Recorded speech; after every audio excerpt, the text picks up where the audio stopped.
시작해요. 할렐루야. 여러분들에게 주님의 은혜와 평강 그리고 축복이 넘치시기를 소원합니다.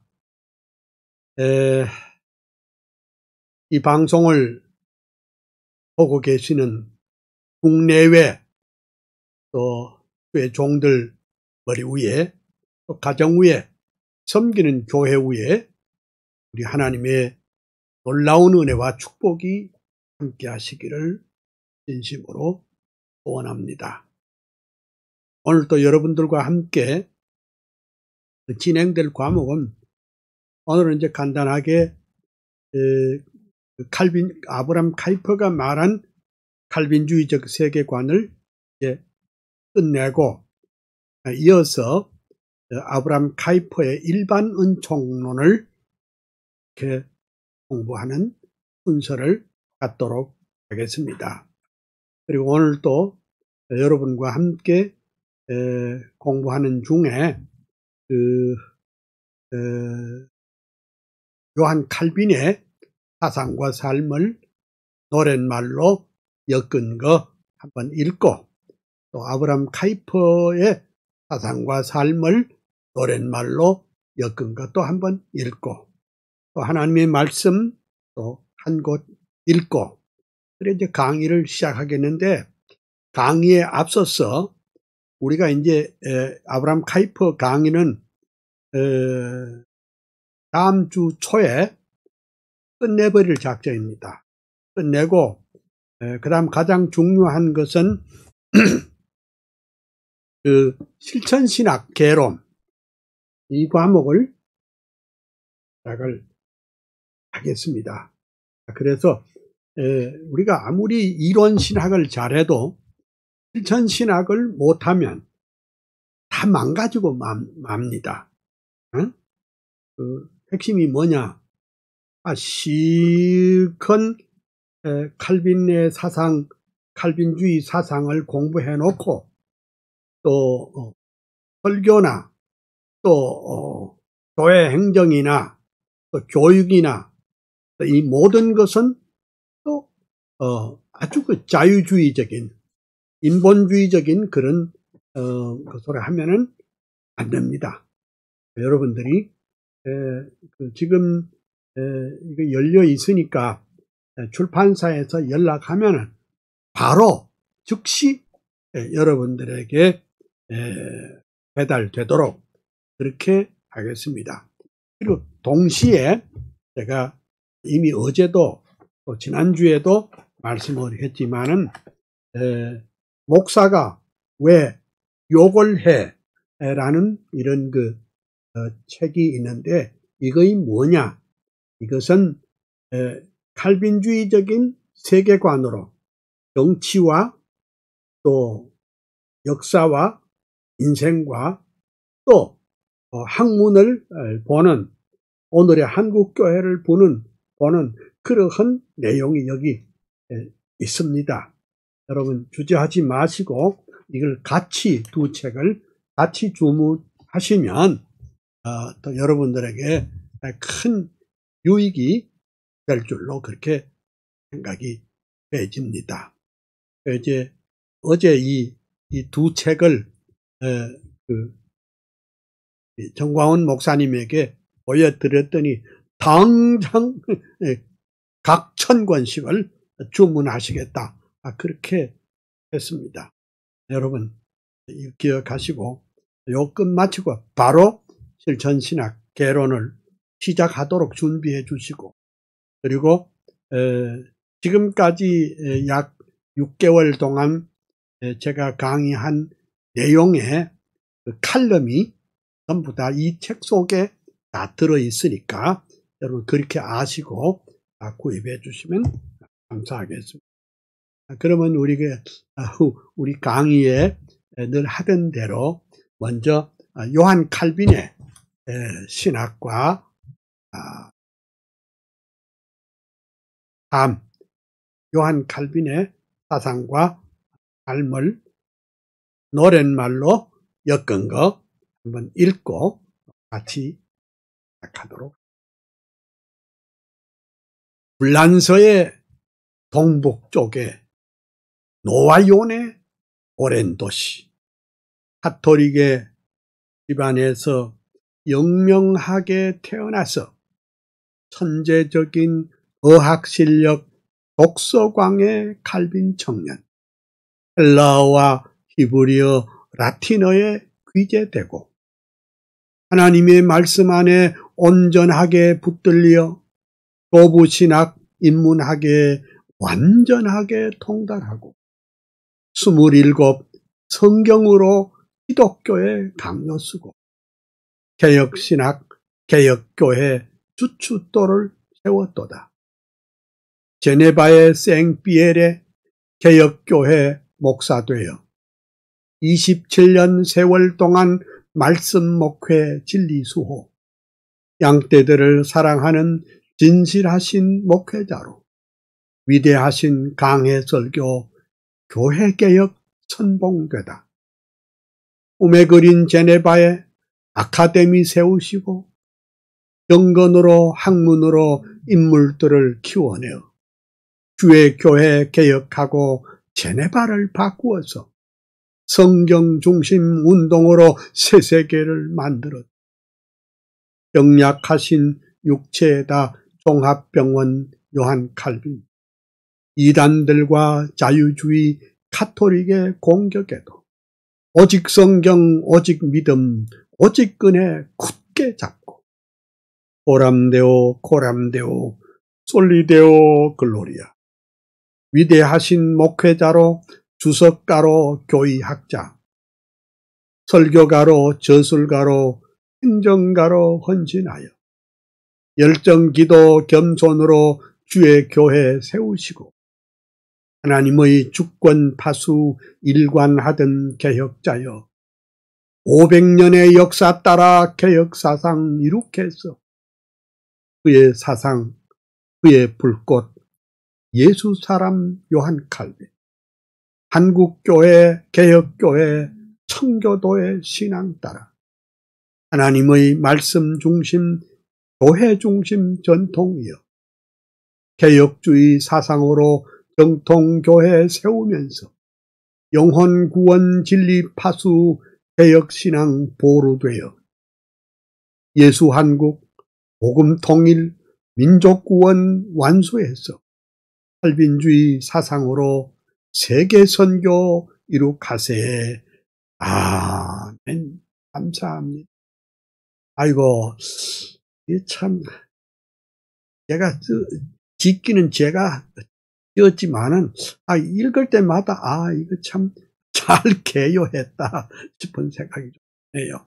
이제 아브라함 카이퍼의 사상과 삶을 또 노랫말로 엮은 거 읽어드릴 테니까 눈을 감고 들으셔도 좋고 또 이렇게 보면서 같이 읽어도 좋고 하여간 여러분의 마음 가운데 이것이 잘 입력되기를 원합니다. 아브라함 카이퍼가 가신 지도 100년이요. 작은 나라 홀란드의 목사 아들 태어나다 25세 칼빈 연구 최고 학자 신학 박사 26세 목사 되어 첫 번 목회 시작하다. 베이스트 목회 중에 역사적인 칼빈 부흥, 우트레흐트, 암스테르담 대형교회 목사 되니 칼빈주의 화신으로 인본주의 대결하고 교회개혁 챔피언인 목회자요 교수였다. 불꽃 같은 대설교자, 성령 사람, 말씀 사람, 정치가로 당 총재로 상원의원 후상되어 하나님의 주권 중심 나라 위에 동분서주, 세상 문화 바꿔버린 작은 거인 카이퍼여 일간지와 주간지에 50년간 편집하고 끊임없이 칼럼 쓰고 논문들을 쏟아내어 200권의 저술 남긴 위대하신 다작가여 10개 머리 100개 손 하나님의 일꾼이요. 브라야 대학교의 총장으로 취임 시에 영역 주권 사상으로 세계관을 정립하여 교회 정치, 경제, 사회, 문화교육, 예술학문 그 중심에 그리스도 왕이 되게 하시었다. 솔리데오 글로리아 오직 예수 오직 성경 큰 소리로 평생도록 뜨겁게 외치더니 교회개혁, 사회개혁, 정치개혁, 문화개혁, 칼빈주의 부흥시킨 대학자인 카이퍼여, 한국교회 모든 목사, 모든 장로, 성도들아, 카이퍼의 칼빈주의 영역주권 사상받아 이원론적 세계관과 번영주의 그만두고 예수 한국 복음 통일 말씀으로 이룩해 해서 자유주의, 인본주의, 합리주의 대결에서 칼빈주의 부흥운동 최전방에 전사되어 한국교회, 한국사회에 새로운 꿈 심어주고 하이퍼의 칼빈주의 더욱 불타 오르리라. 아멘. 감사합니다. 이제 그 카이퍼가 파란 또는 네덜란드라 그랬는데 왜 홀란드라고 그럽니까? 또 이럴 사람이 있겠죠. 파라는 사람들은 자기들 나라 말로는 홀란드라 이렇게 말하고 또 영어식으로는 네덜란드 그러니까 땅보다 밑에 있는 나라라 그래서 네덜란드 그러니까 네덜란드나 홀란드나 같은 뜻이다. 이걸 여러분이 이해하시면 좋겠습니다. 그리고 이제 오늘 성경 읽고 시작을 하겠습니다. 요한복음 15장 16절에서 읽겠습니다. 요한복음 15장 16절에서 너희가 나를 택한 것이 아니요 내가 너희를 택하여 세웠나니 이는 너희로 가서 과실을 맺게 하고 또 너희 과실이 상 있게 하여 내 이름으로 아버지께 무엇을 구하든지 다 받게 하려 함이니라. 내가 이것을 너희에게 명하며 너희로 서로 사랑하게 하려 함이로다. 세상이 너희를 미워하면 너희보다 먼저 나를 미워한 줄을 알라. 너희가 세상에 속하였으면 세상이 자기의 것을 사랑할 터이다. 너희는 세상에 속한 자가 아니요 도리어 세상에서 나의 택함을 입은 자인 것 세상이 너희를 미워하느니라. 내가 너희들어 종이 주인보다 더 크지 못하다 한 말을 기억하라. 사람들이 나를 피박하였은즉 너희도 피박할 터요. 내 말을 지켰은즉 너희 말도 지킬 터이라. 아멘. 거기까지만 하겠습니다. 제가 성경 읽을 때 특별히 강조하는 거 있죠. 이거 여러분도 또 잘 해야 됩니다. 그냥 이렇게 떡가래처럼 쭉 읽으면 안 되고 성경을 읽을 때는 반드시 거기에 주어가 있습니다. 주어, 동사 있고 거기에 강조해야 될 가령 예를 들면 우리가 창세기 1장 1절을 읽을 때 애초에 하나님이 천지를 창조하신 이렇게 읽으면 안 됩니다. 거기에 핵심적인 주어가 뭡니까? 하나님이십니다. 그리고 핵심적인 단어가 뭐예요? 창조입니다. 이렇게 읽어야 됩니다. 애초에 하나님이 천지를 창조하시느라. 이렇게 읽어야 주어와 동사가 확실하게 되고, 그 다음에 이제 천지를 그것도 이제 중요한데, 천지보다 더 중요한 것은 하나님이십니다. 애초에 하나님이 천지를 창조하시니라. 이래야 이제 확실하게 있습니다. 자, 지금 이제 오늘 이제 이 아브라함 카이퍼의 세계관을 마치려고 합니다. 그래서 이제 3주째인데 마치려고 합니다. 그러니까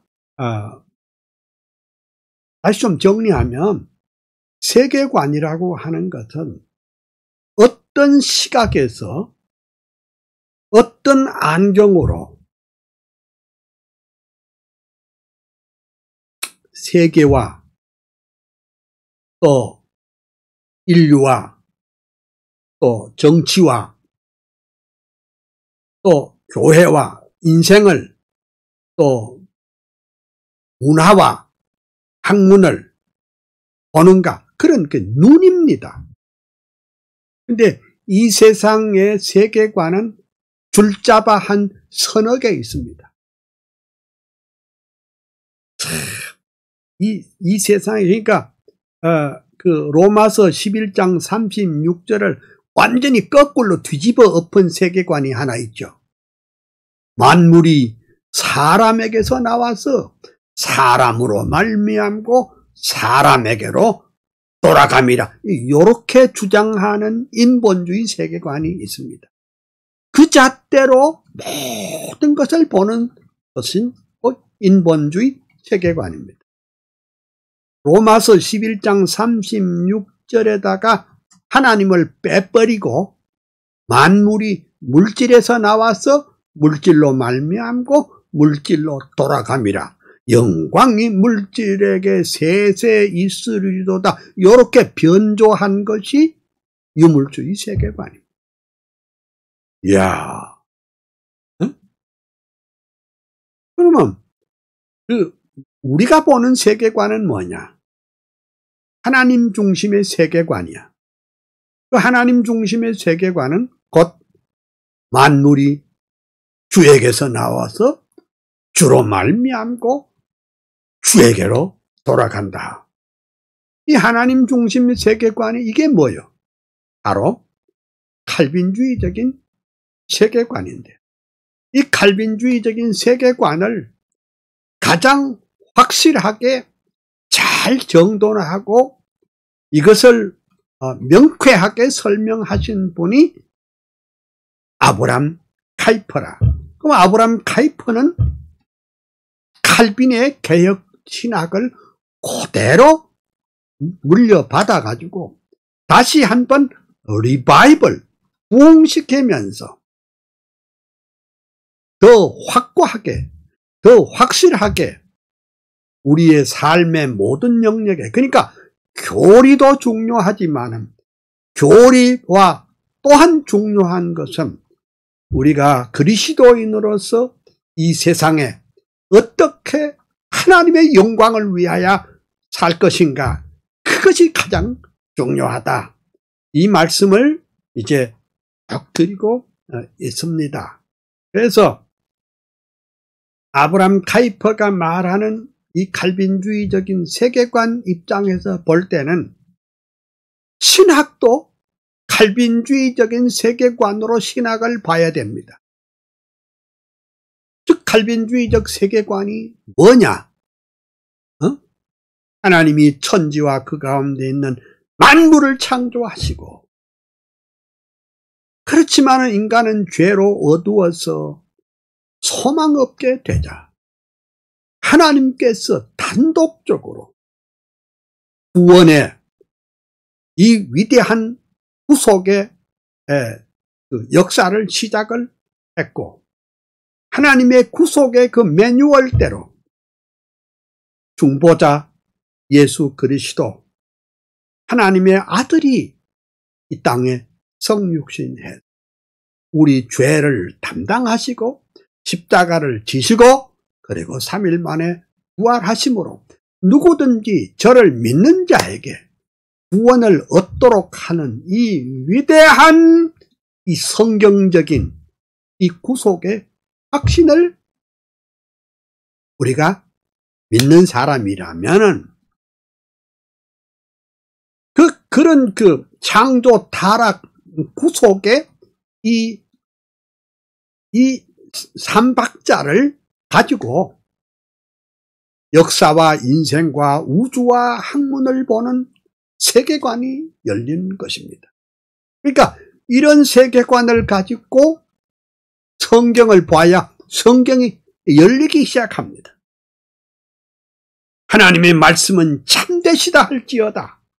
그 참된 하나님의 말씀, 하나님은 영원한 자존자요 창조주이시고 우리의 구속주인 등 동시에 심판주라는 것을 알고 성경을 봐야 이제 성경이 확 열리기 시작하고 그런 시각에서 신학을 해야 이게 바른 신학을 할 수 있다 이깁니다. 여러분 이 세상에는 신학의 종류가 참 많습니다. 무슨 신정통주의라는 것도 있고 자유주의 신학이라는 것도 있고 신학의 종류가 많은데 그러나 가장 중요한 것은 개혁주의 신학이 가장 바른 신학이라고 하는 것을 여러분들이 이해하시면 참 좋습니다. 요즘 무슨 신정통 신학이다, 또 신복음주의 신학이나 이런 것도 있습니다. 그러니까 비슷하지만은 사실은 다른 겁니다. 그러면 비슷한 건데 왜 다르냐? 그건 딴 게 아니고 19세기 말에 1919년에 칼 바르트라는 아주 위대한 학자가 나와서 자유주의자들이 말했던 그걸 논하지 말고 성경에 있는 초자연적인 거, 이적적인 거 이런 사건을 그걸 따지지 말고 그냥 그 스토리가 그 스토리입니다. 근데 그 신정통주의자들은 성경에 있는 모든 historical fact, 역사적 사건을 어떻게 이해하는가 하니까 그냥 전설이다, 속담이다, 이렇게 이해를 하는 겁니다. 그러니까 그 전설의 배후에 있는 있는 그 이야기를 그걸 독일 말로는 게시흐테라고 그럽니다. 히스토리하고 게시흐테하고 다릅니다. 그래가지고 오늘을 살아가는 우리들에게 던져주는 교훈이 뭔가 그걸 알아보자는 겁니다. 여러분 이게요 아주 괜찮은 것 같이 보여지지만은 괜찮은 것이 아닙니다. 우리 개혁주의 신학은 성경에 있는 모든 것은 1.1획이라도 변할 수가 없는 하나님의 말씀으로 받는 겁니다. 칼빈도 그랬고 카이퍼도 그랬고 우리 박형용 박사도 그랬고 박윤선 박사도 그랬고 이렇게 믿는 것이 개혁주의 신학이요 이거 정통주의 신학입니다. 그러니까 이런 많은 신학이 많이 있지만은 이 신학도 역시 칼빈주의적인 세계관으로 신학을 해야 이게 바로 된다 이 말입니다. 정치는 어떠냐? 정치도요 아브라함 카이퍼는 이 세상에 두 종류의 사람이 있다고 했습니다. 한 종류의 사람은 중생한 사람이고 한 종류의 사람은 중생하지 못한 사람이라고 할 수 있습니다. 성경은 말하면 세 사람이라고 할 수 있어요. 성경적으로 말하면 비중생자는 옛사람입니다. 이 세상에는 남자와 여자로 구별하는 것보다도 옛사람과 새사람으로 구별할 수 있습니다. 즉 새사람, 이 중생자가 보는 정치관하고 비중생자가 보는 정치관하고는 이거는 전혀 다르다 이겁니다. 그 비중생자가 보는 정치관은 뭐냐? 전부 인본주의적인 세계관, 유물주의 세계관을 가지고 정치를 하는 겁니다. 다른 분야에도 마찬가지입니다. 경제, 사회, 문화, 예술, 학문 모든 영역에 비중생자, 즉 옛사람, 거듭나지 못한 사람은 어때요? 그 세계관이 뭘 어떤 거 하니까 전부 인본주의 세계관, 전부 유물주의 세계관입니다. 전부 공산주의 세계관입니다. 오늘 우리 한국에 문제가 되는 게 뭡니까? 이게 공산주의 세계관, 유물주의 세계관, 사회주의 세계관을 가진 사람들이 정치, 경제, 사회, 법조, 언론, 문화, 예술 전 영역에 아주 포진하고 있다 이깁니다. 예? 그러면 우리 칼빈주의자들의 생각은 뭐냐? 지금까지는 이랬습니다. 그냥 예수 믿고 복받고, 예수 믿고 잘되고, 예수 믿고 출세하고, 예수 믿고 건강하고, 세상은 죽이 되든 밥이 되든 나는 모르겠다. 나만 영혼 구원 받고, 나만 교회 잘 봉사하고, 나만 평안하면 된다. 이런 생각을 가졌는데 이번에 우리가 이 카이퍼를 배우고 난 다음에 카이퍼의 칼빈주의적인 세계관을 배우고 난 다음에 우리 생각이 바뀌어져야 합니다. 그럼 어떻게 바뀌어져야 되느냐? 우리 중생자는 예수 그리스도의 피공로로 말미암아 거듭난 사람, 새 사람은 나만 새롭게 되는 것이 아니라 이웃도 새롭게 해야 되지만 나라의 정치도 새롭게 해야 되겠고 나라의 문화도 새롭게 해야 되겠고 나라의 예술도 새롭게 해야 되겠고 우리가 있는 사회 시스템도 새롭게 해야 된다는 것이 아브라함 카이퍼의 이 칼빈주의 사상입니다. 그러니까 칼빈주의자는 항상 가슴에 뭐가 있는 거 아니?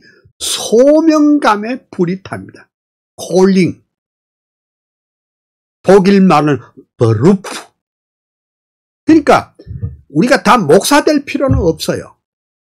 어떤 영역에서든지 엔지니어가 되든 과학자가 되든 소설가가 되든 시인이 되든 무슨 일을 하든지 간에 여러분들은 여러분의 일터를 하나님의 나라로 바꾸는 큰 소명을 받았다 하는 것을 결코 잊어서는 안 된다는 것입니다. 그래서 이 카이퍼의 주장은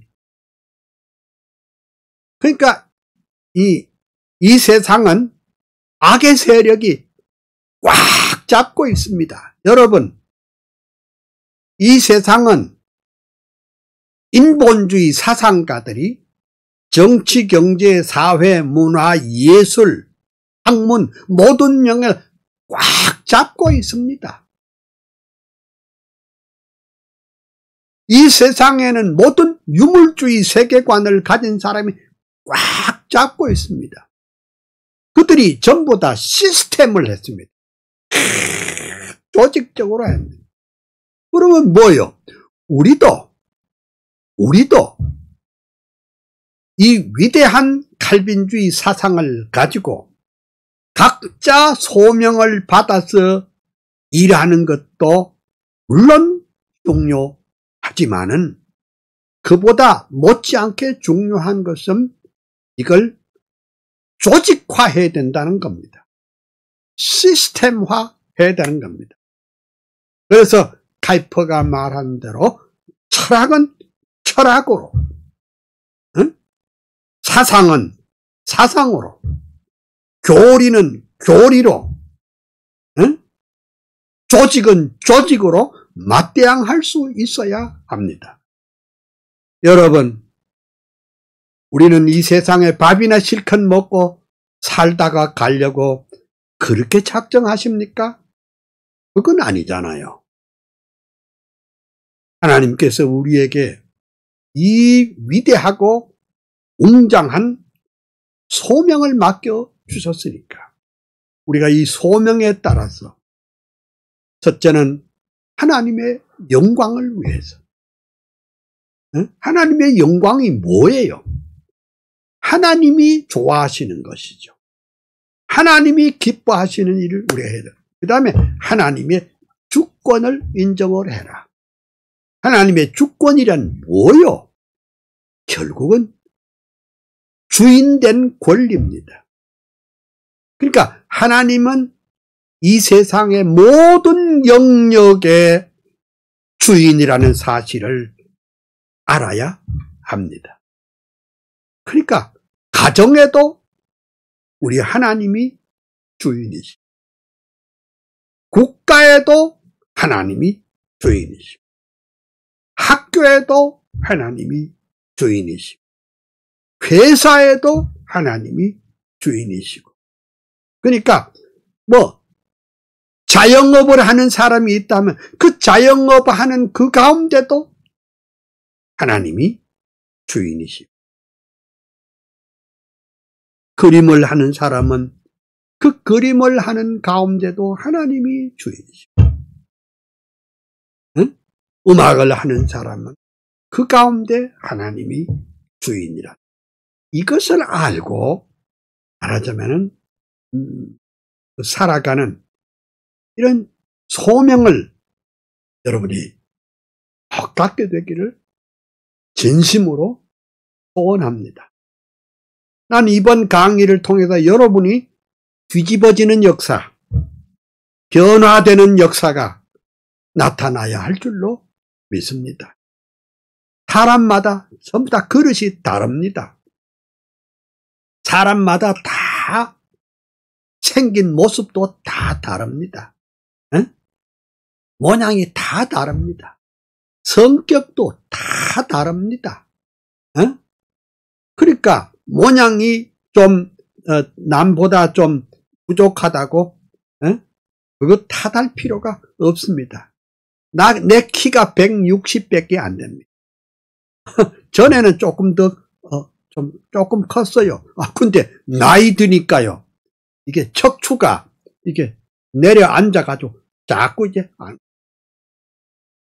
여러분, 나는 병약해서 4살까지 일어서지도 못하는 참 연약하고 병약한 그런 사람이었습니다. 그런데 하나님이 내게도 큰 소명을 주셔서 내가 일할 수 있는 일터가 더라고. 그러니까 모든 사람이 다 소명이 있어요. 피아노 잘 치는 사람이 꼭 그림 잘합니까? 그림 잘하는 사람이 꼭 영어 잘합니까? 하나님께서는 각자에게 맡겨주신 위대한 소명이 있기 때문에 그 소명에 따라 일하면 될 것입니다. 그래서 어제 하다가 만 가운데 하나가 뭐냐?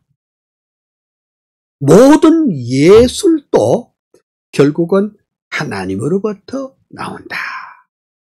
어? 그래서 카이퍼의 주장이 뭐냐? 예술에는 중립이 없다. 그 말을 했습니다. 예술이 어떤 사람 말, 예술은 뭐 어디까지나 뭐 테크닉이다. 아니에요. 그러니까 예술을 하는 사람이 어떤 세계관을 갖느냐에 따라서 예술도 달라지더라. 그 말입니다. 예. 그 다음에 예술 자체가 뭐냐? 예술 자체는 종교적인 표현이다. 그 다음에 65페이지 그거 보면 예술가도 자유주의적으로 무신론적이요 유물적이라면은 이거 큰 문제가 되겠죠. 여러분 안 그래요?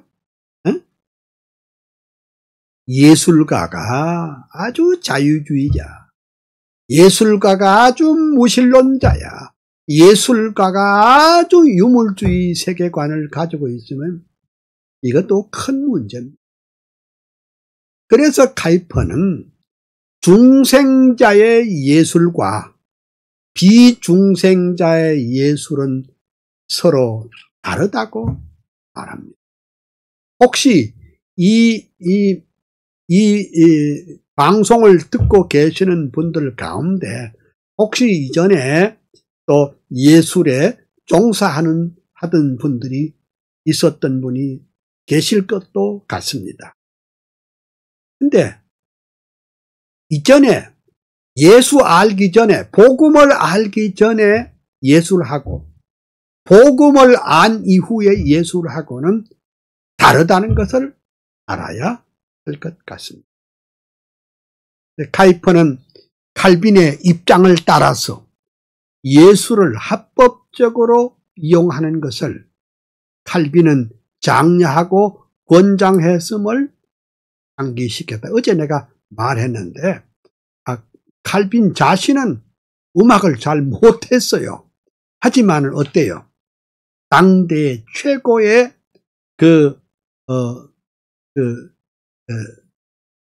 마로라는 사람을 선택해가지고 시편을 곡을 붙이도록 그렇게 했어요. 그래서 예술의 목적이 뭐냐?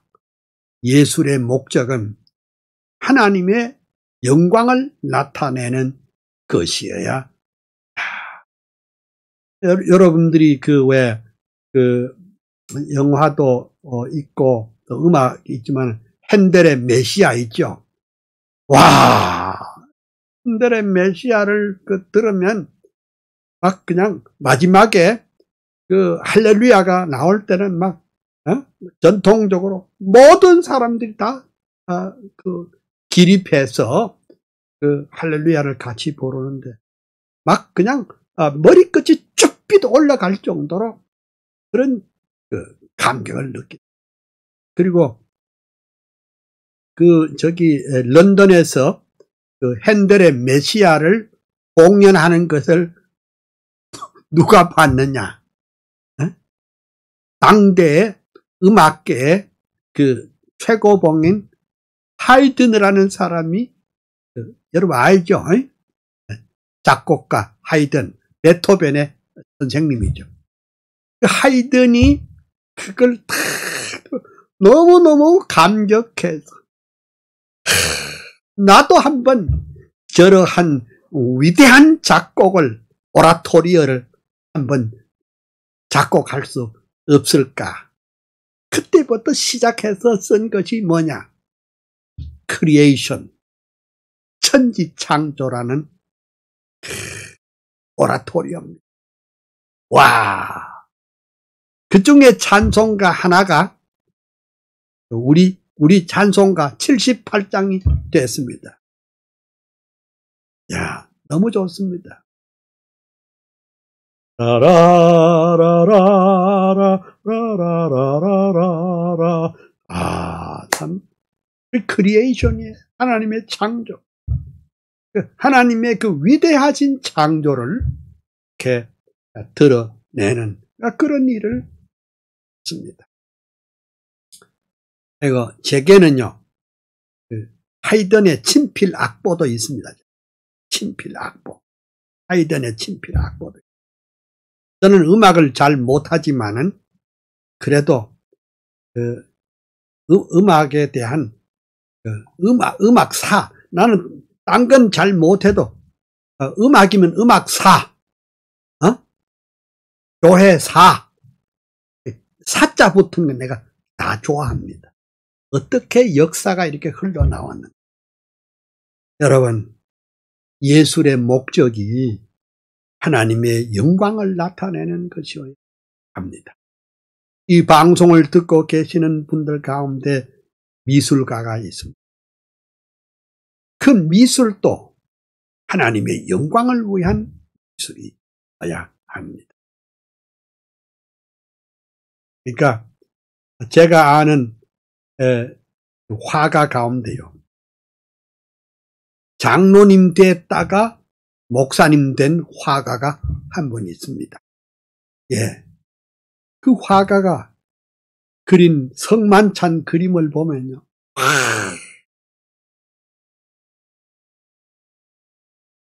그 그림 자체에 우리 빨려 들어갑니다.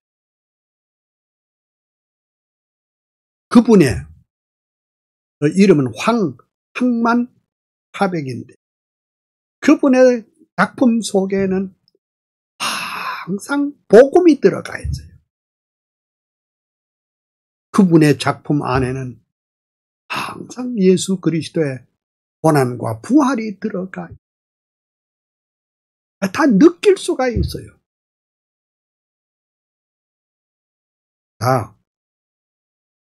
예술가도 세속적인 예술가가 있죠. 그거는 비중생자의 예술이라고 합니다. 원컨대 우리는 예술에도 두 가지가 있다는 거 이해하면 됩니다. 그 다음 66페이지 우리 교환 65는 카이퍼는 예술이 뭐냐? 하나님의 아름다움과 완전함을 표현하는 것이다. 하나님의 아름다움과 완전한 것을 표현하는 것이다. 일반 은총의 입장에서 보면 예술 활동은 중생자나 비중생자 모두가 다 가능합니다. 그러나 예술 활동을 통해서 하나님께 영광을 돌리고 찬양을 돌려야 할 것입니다. 여러분, 예술 활동도요, 예술 활동에는요, 공산주의자도 예술 활동을 하잖아. 그렇잖아요? 사회주의자도 예술 활동을 하잖아요. 그런데 북한의 예술가들의 예술의 목적이 뭔 줄 압니까? 그건 딴 게 아니에요. 네? 김일성 찬양하는 게, 그게 북한의 예술가들의 목적이에요. 이 세상에 예술가들이 많이 있어요. 그러면 우리는 어떻게 해야 되느냐? 하나님의 영광을 위한 그런 예술을 해야 되겠다. 그리고 하나님께 찬양을 돌리는 그런 예술을 해야 되겠다. 이렇게 말씀을 드릴 수가 있고요. 그 다음에 67페이지. 그러면 오늘 같은 이런 세속화적인 이런 삶 속에서 우리는 그리스도인으로서의 정체성을 지키고 세상을 변화시키는 주체가 되려면 칼빈주의 밖에 없다는 겁니다. 이 세상의 모든 세계관은 인본주의와 유물주의, 그리고 말하자면 허무주의 이런 세계관이 대부분인데 우리는 뭐요? 중생함을 받았으면 뉴빙, 새로운 존재가 되었습니다. 새 사람이 되었습니다. 그래서 그리스도인으로서 정체성을 지킬 뿐 아니라 세상 변화의 견인차가 되고 주체자가 되어야 되는데 그것은 오직 칼빈주의 사상밖에 없다는 것이다. 여러분 이런 말이 있죠. 예수쟁이, 우리 예수쟁이입니다, 사실은. 우리 한국말로 쟁이란 말은 뭐 떡쟁이, 엿쟁이, 과자쟁이, 뭐 쟁이 있잖아요. 그 쟁이란 말이 참 중요합니다. 엿쟁이, 엿 만드는 것을 생업으로 하고 거기에 매달리고 떡쟁이, 떡 만드는 것을 주로 하고 떡 파는 것을 주로 하는 것을 떡쟁이라고 합니다. 우리가 뭐냐? 우리 예수쟁이입니다. 예수쟁이입니다. 그러니까 우리의 삶을 통해서 주 예수 그리스도를 나타내고 우리의 삶을 통해서 그리스도의 편지가 되고 우리의 삶을 통해서 그리스도의 향기가 되고 우리 입에서 그리스도의 말씀이 나가고 우리의 삶을 통해서 예수 그리스도의 본보기가 되고 우리가 사실은 예수쟁이입니다. 보통 떡쟁이가 아니고 과자쟁이가 아니고 엿쟁이가 아니고 우리는 예수쟁이입니다. 그러니까 예수쟁이로서 사명을 감당한다. 고상한 말로 하면 그리스도인으로서 정체성을 지킨다. 그 말 아닙니까? 그래서 우리가 원하는 것은 칼빈주의 원리와 세계관이 각계 각층 삶의 모든 영역에 뽑히고 열매 맺어야 합니다. 그러니까 우리 칼빈주의 신앙을 가진 사람들은 공부도 잘해야 돼요. 책도 많이 읽어야 돼요. 어느 분야에든지 조그마한 분야에든지 리더가 돼야 돼요. 리더는 뭡니까? 사람들을 이끄는 사람을 리더라고 합니다. 참 중요합니다. 그러니까 그 공동체의 리더가 누가 되느냐에 따라서 그 공동체의 향방이 바뀌어지는 것입니다. 아니 어떤 단체에 고약한 무신론자가 들어가서 일한다면 그렇게 되죠. 어떤 단체에 고약한 사회주의자가 만약에 그 단체장이 된다면 그 단체는 앞을 장담할 수가 없습니다. 그러니까 우리 예수 믿는 사람은 예수 믿고 복 받는 것에 그치지 말고 부지런히 책을 읽고 부지런히 자기를 개발해가지고 어느 곳에서든지 리더가 되어야 됩니다. 아브라함 링컨이 이런 말을 했네. 책 2권 읽은 사람이 1권 읽은 사람을 지배하도록 되어 있다.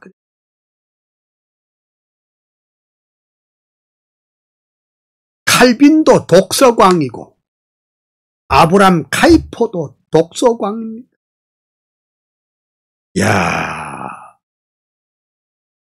그러니까 남의 리더가 되려면요 머리가 비어 있어 가지고서는 남의 리더가 될 수가 없습니다. 물론 우리가 좋은 대학 가는 거 중요하지만은 좋은 대학 못 가도 괜찮아요. 그냥 공부 열심히 하면 돼요. 자기 분야의 최고가 되면은 리더가 될 수가 있어요. 그러면 최고가 돼 가지고 어떻게 할 거냐? 우리는 영적 전사입니다. 영적인 전투자입니다. 응? 그러니까 교회에서는 착한 청년을 키워내려고만 자꾸 하는데, 아니 착한 청년을 키우는 게 중요한 하지만은 그 청년이 자기 분야에서 하나님의 영광과 주권을 위해서 전투하는 영적 전사로서 키워내야 합니다, 여러분. 응? 그러니까 불의와 더불어 싸울 줄도 알아야 되겠고, 죄와 더불어 싸울 줄도 알아야 되겠고, 싸우는데 뭐 이게 주먹으로 싸우라는 것이 아니라 영적 전사는 뭡니까? 영적으로 그 논리와 그리고 거기에 대한 제대로 된 이론을 갖고 철학을 가져라 이 말입니다. 그 철학이 뭐요? 칼빈주의 사상입니다. 칼빈주의 사상입니다. 그러니까 칼빈주의 사상과 유물주의 사상이 맞붙어서 논쟁을 벌일 때 그걸 꺾을 수 있어야 됩니다. 꺾을 수 있어야 됩니다. 또 칼빈주의 사상과 인본주의 사상이 이렇게 부딪힐 때 그걸 꺾을 수 있는, 말하자면 논리도 있어야 합니다. 그래서 영적 전사가 돼야 빛과 소금 노릇을 할 수 있는 줄 믿습니다. 그 다음에 이제 68페이지 보면 이런 칼빈주의 확산과 발전은 자유주의 신학에 대한 방어이기도 합니다. 와, 오늘 우리 시대는요, 자유주의 신학이 막 한국에 막 돌아다닙니다. 이 자유주의 신학은 뭐요? 한마디로 말하면은 성경은 믿을 만한 것이 안 된다 이겁니다. 이게 무슨 신학입니까? 이런 공부는 하지 말아야 되겠고, 이런 신학교는 문 닫아야 되는 거 아니에요? 자유주의 신학에 대한 방어라. 자유주의 신학에 대한 방어를 하려면 어떻게 해야 돼요? 하나님 중심한 개혁주의 신학을 제대로 알아야 된다. 제대로 알아야 된다. 그러니까 제가 바라기는, 여러분 이 강의 끝나도 말이죠. 강의 끝나도 아브라함 카이퍼의 사상과 삶을요, 빨갛게 밑줄 긋고요, 옆에 별표하고만 한 5번은 읽어버려. 한 5번만 읽어버리면, 요새 컴퓨터 용어 가운데 이런 거 있죠. 트랜스퍼라는 게 있죠. 트랜스퍼. 내가 가진 사상이 여러분들에게 다 들어가 버립니다. 다 들어가. 내가 말했죠. 이 책이 하도 유명해서 독일어로 지금 번역됐다고 그래. 독일어. 불어로도 번역되고. 와. 아니, 그러면, 독일 같은 나라에서 뭐 나같이 한국에 조그마한 학자의 글이 뭐 이렇게 책으로 웹도 번역이 되겠는가? 그 나라는 성경 잘 안 믿는 나라란 말이죠. 자유주의의 아주 본고장이란 말이죠. 자유주의의 본고장이야. 성경도 안 믿고 성령도 안 믿고 하나님의 주권도 안 믿으니 그 책이 이제 출판이 돼서 말하자면 얼마나 영향을 끼칠는지는 모르지만은 그 자체가 의미가 있다 이렇게 보았습니다. 우리 칼빈주의는 성경과 우리 종교 개혁자들과 역사적 신앙 고백이 삶의 전 영역에 역사하므로 그곳이 소명의 땅임을 알고 최선을 다해 일해야 할 것입니다. 내가 있는 땅은 소명의 땅입니다. 결론하겠습니다. 69페이지 결론하겠습니다. 아브라함 카이퍼의 결론은 뭐냐? 원리는 원리로 맞서야 하며 세계관은 세계관으로 정신은 정신으로 맞서야 한다. 그의 책 196페이지에 그렇게 말했습니다. 여러분 오늘 여기까지 이 강의 아브라함 카이퍼의 세계관 강의는 마쳤습니다. 계속해서 이 내용을 자꾸 이제 보시면서 여러분들에게 은혜가 되시기를 바랍니다. 오늘 이제 계속해서 아브라함 카이퍼의 일반 은총론에 대해서 얘기를 해 보겠습니다. 그런데 이제 이게 이렇습니다. 지금 이제 중요한 거, 영역주권 사상, 아브라함 카이퍼의 특별 은총론, 또 아브라함 카이퍼의 그 칼빈주의 세계관, 이 강의들을 다 핵심입니다. 그런데 제가 왜 이 일반 은총과 문화론을 끝에 하느냐? 일반인이 알기로는 아브라함 카이퍼 하면은 그분은 일반 은총을 주장하신 분이다. 이렇게 말할 수가 있습니다. 또 그리 알고 있습니다. 근데 내가 특별 은총론을 먼저 강의를 했습니다. 그 뜻이 무슨 뜻이냐? 카이퍼는 일반 은총도 말했지만은 특별 은총, 즉 하나님의 거저 주시는 은총의 교리를 아주 명쾌하게 먼저 말했다. 그것을 말하기 합니다. 그 2페이지 보면은 카이퍼는 일반 은총에 관해 체계적인 신학 이론을 해왔습니다. 이게 어떻게 했느냐? 1890년부터 헤라우트라는 것은 그 헤랄드란 말입니다. 메신저, 헤랄드지에 연재되었던 일반 은총론을 약 2년, 3년에 걸쳐서 전 3권으로 출판이 됐다.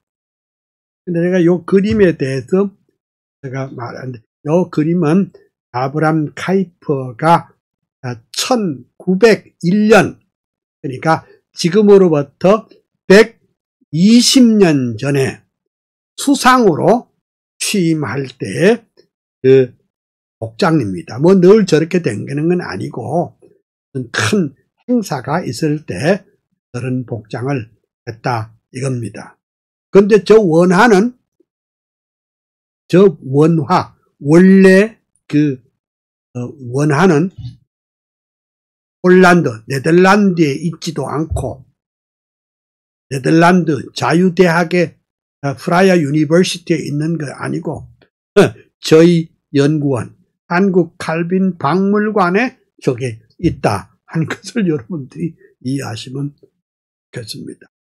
그러니까 우리가 한국이요 만만한 나라가 아닙니다.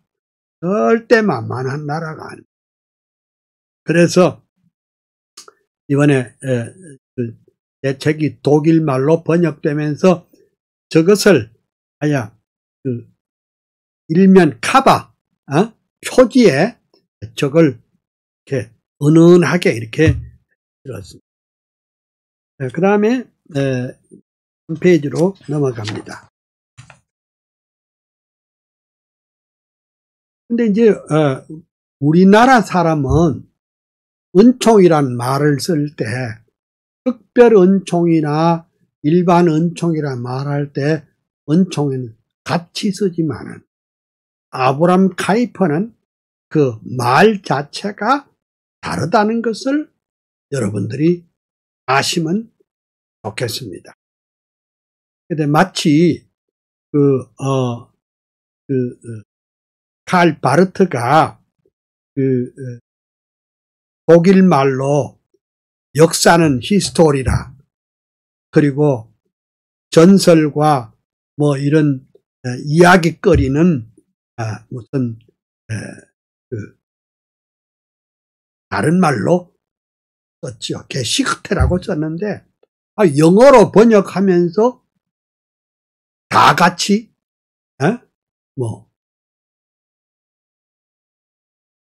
역사로 이렇게 써버렸습니다. 근데 이제 카이퍼는 일반 은총이라는 말을 쓸 때 은총하고 특별 은총이라는 말을 쓸 때 은총하고는 말 자체가 다른데 우리말로 쓸 때 하고 영어로 쓸 때 하고는 그것이 뭐 같은 말이 되어버렸습니다. 그래서 이것을 구별하는 것이 좋습니다. 그러면 특별 은총을 말할 때 은총은 파란 말로 흔하되 이렇게 말합니다. 흔하되 이렇게 말했습니다. 흔하되. 그러면 일반 은총을 말할 때는 뭐냐게 그라띠아 이렇게 됐습니다. 근데 우리 영어로 번역될 때는 모두가 다 영어로 grace, 은혜라, 은총이라 이렇게 번역이 됐기 때문에 뜻을 이해하는데 조금 어려운 점이 있기는 있습니다. 그러면 4번 카이퍼는 특별 은총은 예수 그리스도를 통한 구원과 영적 세계와 관련이 있고 일반 은총이란 현세적이고 세속적이고 일시적 영역에만 영향을 미친다고 이렇게 쓰고 있습니다. 즉 일반 은총은 그러면 만약에 오늘 비가 왔다고 생각합시다. 그럼 비가 오면은 그러면 불신자에게만 비가 쏟아지고 예수 믿는 사람은 그 머리에는 비가 안 쏟아집니까? 안 그렇죠. 햇빛이 나면 신자든지 불신자든지 다 같이 말하자면 햇빛이 쏟아. 응? 그러니까 이런 신 불신 간에 모든 사람에게 참 하나님의 창조의 질서를 따라서 그는 favor, 말하자면 축복, 은혜 이런 것은 일반 은총이라고 특별 은총은 오직 주 예수 그리스도를 통해 하나님의 거저 주시는 은혜를 받아 믿음으로 얻는 것, 이거는 특별 은총이라 하고 그냥 하나님께서는 신자의 밭에도 비를 내리시고 불신자의 밭에도 비를 내리시고 이런 것 다 이런 것을 가르쳐서 일반 은총이라. 그래서 요 5페이지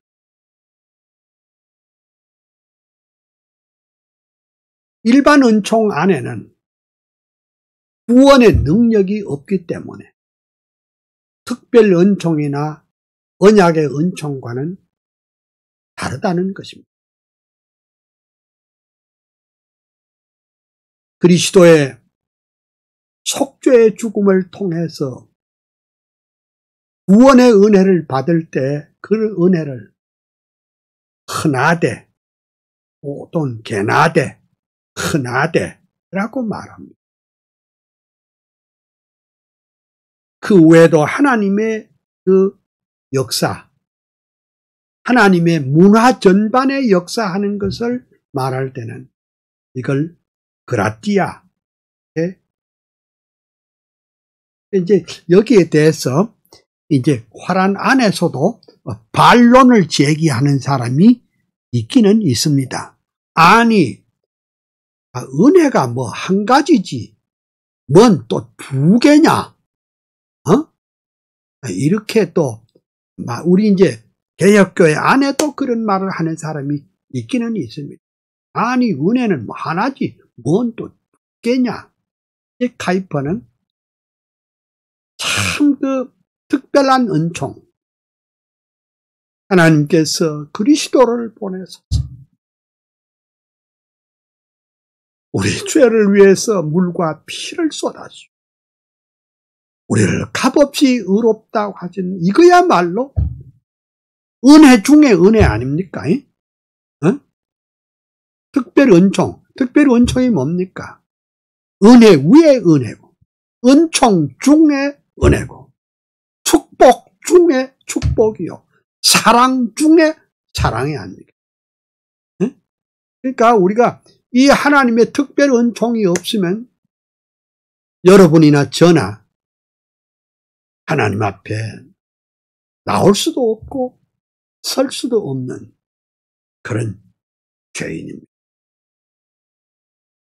그런데 이 세상에는 하나님의 특별 은총을 받지는 못했지만은 하나님의 그 일반 은총으로 믿는 사람에게도 비를 내리고 안 믿는 사람에게도 비를 내리고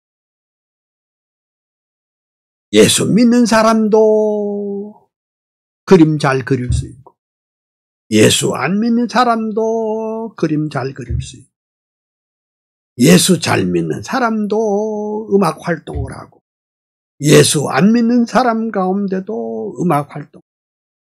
그러면 그 음악, 미술, 그 모든 문화 활동은 그거 뭐요? 그것은 하나님의 일반 은총입니다. 그런데 일반 은총을 받은 사람이 하나님 중심의 그 세계관을 갖게 되면 큰 놀라운 것이 될 수 있지 않겠어요? 네? 그럼 우리는 특별 은총과 일반 은총을 동시에 받은 사람 아닙니까? 그렇죠? 그러니까 특별 은총을 받은 사람으로서 일반 은총밖에 못 받은 사람을 변화시켰어. 예수 그리스도의 사람이 되도록 생명 걸고 우리가 이래야 된다. 그 말입니다. 하나님의 역사, 하나님이 문화 전반의 역사하는 것을 말할 때는 그냥 그라티아라 이렇게 말합니다. 자, 6페이지.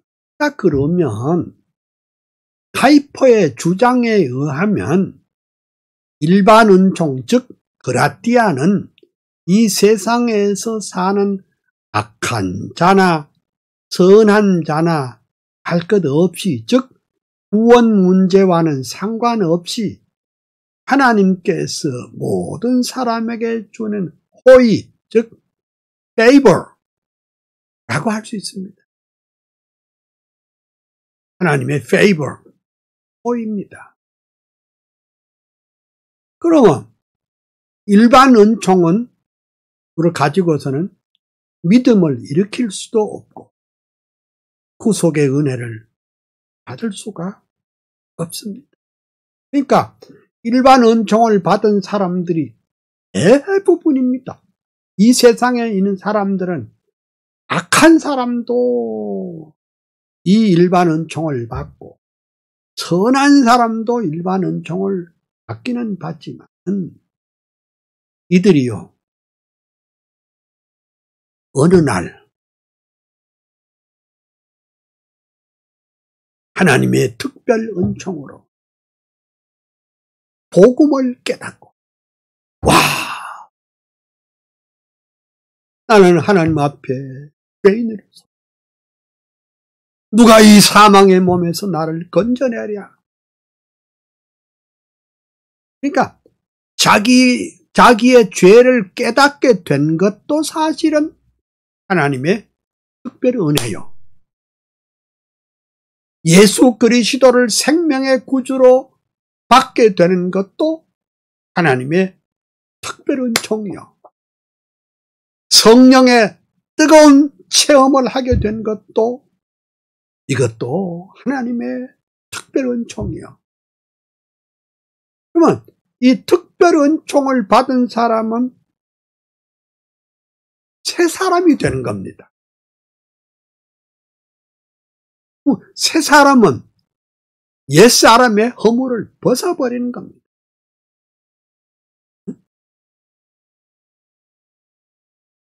세상에 있는 모든 인생들은 하나님의 일반 은총을 받고 있지. 그 일반 은총 가지고서는 예수 믿게 돼 있지 않아요. 몰라. 복음을 몰라. 복음을 몰라. 복음을 모르지만은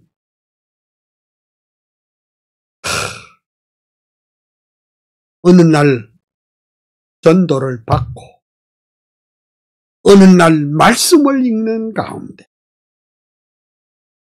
자기 죄를 깨닫게 되고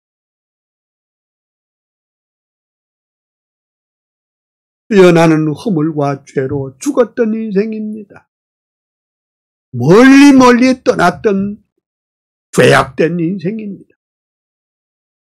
주여 나를 긍휼히 여기시고 주여 나를 불쌍히 여기소서 라고 십자가 앞에 돌아오는 날이 그것이 새 생명을 얻는 중생의 날이요. 옛사람을 벗고 새 사람을 입는 것입니다. 그 새 사람 된 사람은 특별 은총과 일반 은총을 동시에 받는 사람이 되는 것입니다. 사실은 이 세상의 일반 은총도 하나님이 허락해서 비도 내리고 또 햇빛도 내리고 그게 적절하게 되는 것입니다. 그러니까 우리가 지금 말세가 돼서 그런지 요새 유튜브를 보니까 아이고 사막에 막 강이 막 폭우가 쏟아져 강이 막 이러고 아니 화란 같은 그런 평지의 나라 나라는 평평하잖아요. 거기에 막 먹구름이 끼면서 막 그냥 폭우가 막 그러니까 비 오듯 하는 것이 아니라 양동이를 부어붙이지 하고 번개, 우박, 천둥이 나가지고 막 그냥 제방이 무너지고 막 난리가 나. 사람들은 생각하기를 21세기에 기후변화 때문에 북극의 얼음이 녹아서 그렇다. 물론 그 말도 일리가 있지만은 우리가 지금 숨쉬고 사는 이 시각 여러분들이 숨쉬고 있는 이것도 하나님의 은혜가 아니면 안 된다 이 말입니다. 얼마나 놀라운 일입니까? 근데 이 하나님의 은혜도 귀하지만 우린 더 큰 게 필요해요. 하나님의 특별한 은총, 흔하되 은혜가 필요합니다. 그것은 내 힘으로 되는 것이 아니고 내 의지로 되는 것이 아니고 내 지식으로 되는 것이 아니라 하나님의 거저 주시는 은혜로 말미암아 변화받아 새 사람 되는 줄 믿습니다. 야, 이걸 공부하면, 야, 이 타이퍼는요, 아주 특별 은총과 일반 은총을 이렇게 잘 구별해서 설명하는 거. 야, 이거 참 멋지구나.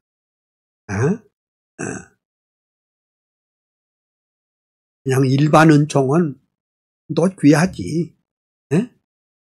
참, 이렇게 햇빛 나고, 비 오고, 바람 불고, 이게 다,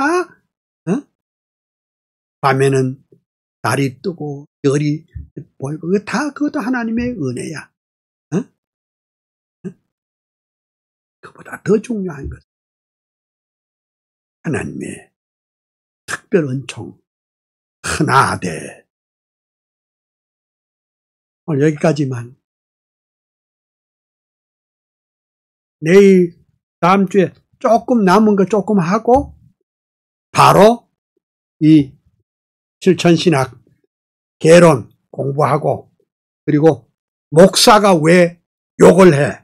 이거는 우리 정광훈 목사님이 참 어려움을 당할 때 막 주변에서 막 이런저런 말을 하고 할 때 제가 쓴 칼럼, 목사가 왜 욕을 해? 라는 칼럼을 써서 아주 급반전되고 목사님이 큰 힘을 얻었다는 그런 내용입니다. 여러분 이것이